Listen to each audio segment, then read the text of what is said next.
Seul le temps dira qui sera le prochain président des États-Unis. Cependant, que ce soit Trump ou Clinton qui remporte les élections présidentielles, une analyse rétrospective nous permet de comprendre qu'en tout état de cause, il s'agira d'une situation désavantageuse que j'appelle un calice empoisonné.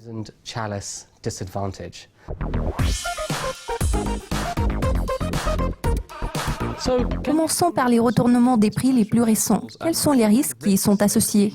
Je vous propose de revenir quelques mois en arrière. Au cours de la première semaine de septembre, nous avons observé une importante correction, et ce, après une période de faible volatilité affichée au cours des 2 mois précédents. Ce qui est le plus important, c'est le moment où cette correction s'est produite. Nous ne sommes pas sans ignorer que l'année se divise en saisons. L'aspect saisonnier est très important pour l'activité d'investissement. Nous sommes actuellement confrontés à des facteurs saisonniers négatifs qui ont été très prononcés au cours de la période septembre-octobre. Cette période est généralement caractérisée par une forte volatilité du marché boursier.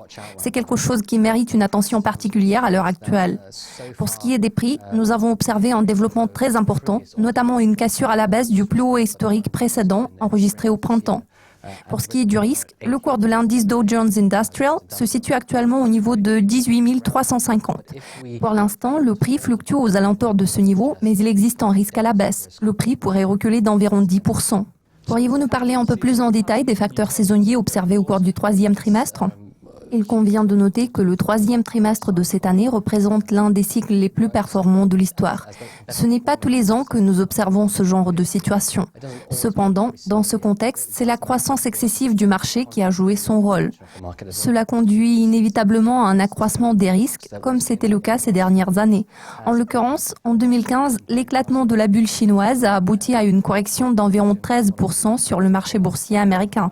En 2012, nous avons enregistré une contraction d'environ 17%. La correction de loin la plus importante s'est produite au cours de la crise financière mondiale de 2008.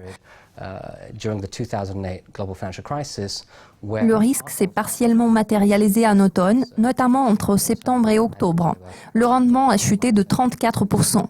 Bien que l'histoire n'ait pas tendance à se répéter de la même manière, nous voyons qu'il existe beaucoup de coïncidences en termes de prix et de timing.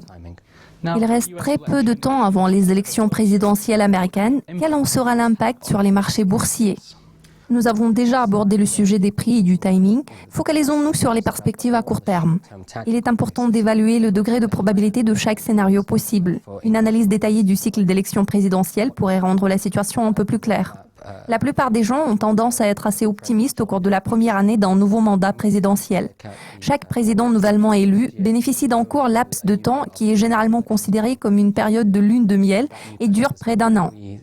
Cette tendance positive se répercute sur le marché boursier. En revanche, cette année, la situation est différente car c'est l'année finale du second mandat du président Obama. Historiquement, cette période a tendance à exercer une influence négative sur les marchés boursiers et le rendement, comme c'était le cas à la fin du second mandat de Clinton, de Bush ou de tout autre président au cours des 100 dernières années. Cette tendance négative pourrait s'accentuer d'ici la fin de l'année. Bien sûr, seul le temps dira qui sera le prochain président des États-Unis. Cependant, que ce soit Trump ou Clinton qui remporte les élections présidentielles, une analyse rétrospective nous permet de comprendre qu'en tout état de cause, il s'agira d'une situation désavantageuse que j'appelle un calice empoisonné.